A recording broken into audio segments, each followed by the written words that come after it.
Hello everyone, again welcome to my channel Net Psychology Lectures. My name is Shashi Prabha. आज की इस video में हम discuss करेंगे पॉलीगन कि पॉलीगन जो ग्राफ है उसको हम किस तरीके से बना सकते हैं। तो देखिए, पिछले वीडियो में हम बात कर चुके हैं कि इस टेबल का फॉर्मेशन किसी भी डेटा से हम कैसे करते हैं, क्लास इंटरवल हम कैसे निकालेंगे, फिर फ्रीक्वेंसीज हम कैसे कैलकुलेट करेंगे, देन लास्ट में मिड पॉइंट भी हमने कैलकुलेट कर लिया। ये सारा कैलकुलेट करने के बाद में अभी हम ग्राफ की बात करते हैं और ग्राफ के बेसिक टिप्स के बारे में मैं बात कर चुकी हूँ। तो देखिए, अभी पॉलीगन सीधा बनाने की बात करेंगे हम। अभी इस वाले ग्राफ में देखिए, सबसे पहले हमने क्या किया, ये हमारा एक जीरो पॉइंट है, यहाँ से हमने ये एक्स एक्सिस ड्रॉ की है, ये पूरा जो एंड तक पॉइंट अपना ये क्या हो गया, ये एक्स एक्सिस हो गई हमारी। इधर जो हमने ड्रॉ किया, ये पूरी जो जीरो से लेके ये पूरी जो लाइन है, ये हमारी क्या हो गई, वाई एक्सिस हो गई। उसके बाद में हमने ये जो हमारी एक्स एक्सिस है, इसके इधर हमने ये क्या लिख दिया, क्लास इंटरवल्स को लिख दिया।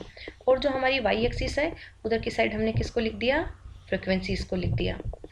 अभी हम क्या करेंगे, क्लास इंटरवल्स के जो पॉइंट्स है वो ड्रॉ करना स्टार्ट करेंगे। तो अपना जो ग्राफ है वो इसी तरीके से होता है। तो ये जो पहला पॉइंट है ये हमारा 50 है, सेकंड पॉइंट 55 है, थर्ड पॉइंट 60 है, फोर्थ पॉइंट 65 है, फिर उसके बाद 70 है, उसके बाद 75, उसके बाद 80, उसके बाद 85 या 90, 95 एंड 100। टोटल हमारे पास यहाँ पे कितने हो गए क्लास इंटरवल्स के, टोटल 11 पॉइंट्स पे हमने इनको ड्रॉ किया है। और ये हमने क्लास इंटरवल कहाँ ली, हमारी ये टेबल है, टेबल के अंदर से हमने एकदम 50 से स्टार्ट किया, 50 से स्टार्ट करते हुए हमने 100 तक सारे नंबर्स को यहाँ पे लिख दिया। जो क्लास इंटरवल है उसके हर एक पॉइंट को हमने यहाँ पे लिख दिया।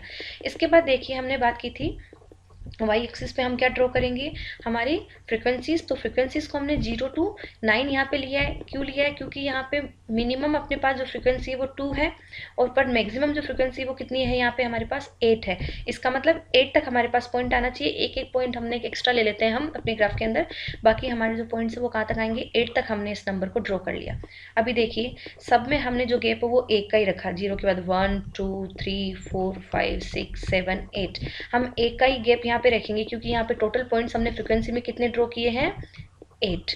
अब देखिए, एक क्राइटेरिया मैंने पीछे बताया था कि हमेशा जो एक्स एक्सिस है वो क्या होता है, हमेशा बड़ा होता है वाई एक्सिस से। तो यहाँ पे जो पॉइंट्स है वो एक्स एक्सिस के कितने 11 है और वाई एक्सिस के कितने हो गए, 8 हो गए। अगर यहाँ पे हम 2 का गैप लेते तो पॉइंट्स हम टोटल कितने बना पाते हैं, ओनली 4 पॉइंट्स बना पाते। और 4 पॉइंट बनाते तो क्या होता है, ये एक्स से काफ़ी छोटा जाता। और मैंने बोला था कि वाई का जो रेशियो है, अगर 100% है एक्स, तो वाई अपना कितना होना चाहिए, 60 to 90 के बीच में होना चाहिए। अगर ये 10 पॉइंट होते तो यहाँ पे हम 6 to 9 पॉइंट लेते, अगर ये 11 पॉइंट है तो हमारे 8 पॉइंट भी यहाँ पे क्या है, ठीक है। तो इस तरीके से हमने डिसाइड कर लिया कि यहाँ फ्रिक्वेंसीज के बीच में हम गैप कितने का रखने वाले हैं। एक चीज़ मैंने और बताई थी कि जब भी हम स्केल लिखते हैं तो स्केल लिखते में आइए अभी, 1 unit x axis is equal to कितना है, एक्स एक्सिस की एक जो यूनिट है वो किसके बराबर है, 5 के बराबर है, क्योंकि यहाँ डिफरेंस कितना का है, 5 क्लास इंटरवल का डिफरेंस है। तो हमने यहाँ पे कितना लिख दिया, 5 क्लास इंटरवल। और 1 यूनिट वाई एक्सिस कितना है, वाई एक्सिस पे कितने का डिफरेंस है हर के बीच में, एक का ही हम डिफरेंस ले रहे हैं यहाँ पे। तो हमने कितना लिख दिया, यहाँ पे 1 फ्रिक्वेंसी लिख दिया। बट यहाँ पे एक्स एक्सिस वाले केस में फिर से देखिए, जो डिफरेंस था हमारा वो कितने 5 का, लेकिन 0 से फर्स्ट जो पॉइंट है यहाँ डिफरेंस कितने का हो गया, हमारा 50 का डिफरेंस हो गया। क्योंकि 50 का डिफरेंस हो गया तो क्या होगा, सारे डिफरेंस इक्वल नहीं है। तो हमारी ये जो स्केल वाली जो वैल्यू है ये हम गलत हो रही है। तो इसको सही करने के लिए हम क्या करेंगे, और अपना ग्राफ गलत ना हो उसके लिए हमें यहाँ पे जो पहला पॉइंट है यहाँ पे ब्रेकेट शो करना होता है। हम ऐसी 2 लाइन भी बना सकते हैं ग्राफ के अंदर, जब मैनुअली अपने हाथ से बनाएंगे ऐसे 2 लाइन बना दो, चाहे इसको यहाँ पे एक जेड जैसे बना दो, एक इस तरीके का साइन बना दो, एक ही बात है। तो ये साइन हम यहाँ पे बना के रखेंगे। तो अभी ये समझ में आ गया, एक्स एक्सिस हमने क्या लिया है, क्लास इंटरवल ले लिया, वाई एक्सिस पे हमने फ्रीक्वेंसीज ले लिया, इसके पॉइंट्स को ड्रॉ कर दिया, इधर इसके पॉइंट्स को ड्रॉ कर दिया। ये पॉइंट्स इससे कम होने चाहिए तो उसके अकॉर्डिंग हमने इसका जो डिफरेंस है फ्रीक्वेंसीज के बीच का वो कितना रहेगा, ये हम क्लास इंटरवल लिखने के बाद डिसाइड करेंगे। तो ये तो इतना सा हो गया एक हमारा फॉर्मेट। अब हम जो मेन अपना ग्राफ है उसको ड्रॉ करना स्टार्ट करेंगे। देखिए, सबसे पहला जो क्लास इंटरवल है वो है 50 to 55 के बीच में, फ्रीक्वेंसी कितनी है हमारी 2, और पॉइंट क्या रहेगा 52.5, मतलब इन दोनों के बीच में। तो हमारा जो पहला पॉइंट है, हम यहाँ आते हैं ग्राफ के अंदर, 50 से 55 के बीच में ये हो गया हमारा 52.5 जो है वो पॉइंट ये है, क्योंकि दोनों के बीच में, इन दोनों के बीच में जो फ्रीक्वेंसी हमें ड्रॉ करनी है वो कहाँ ड्रॉ करनी है, 2 पे। तो ये 2 हमारा इधर से आ रहा है, 2 से हमने पॉइंट ड्रॉ किया और ये हमारा पॉइंट यहाँ पे बन गया।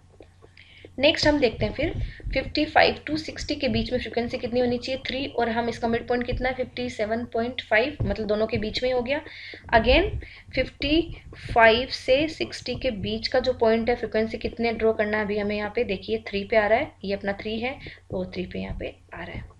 अब इसके बाद अगला पॉइंट देखिए 60 टू 65 के बीच में अगेन कितना होना चाहिए, ये देख लिया हमने 60 टू 65 के बीच में 3 है। फिर 65 टू 70 के बीच में अगर हम बात करें यहाँ पे अपनी फ्रिक्वेंसी 4 है। देन 70 टू 75 के बीच में यहाँ पे 70 टू 75 के बीच में बात करें फ्रिक्वेंसी कितनी है 8 है।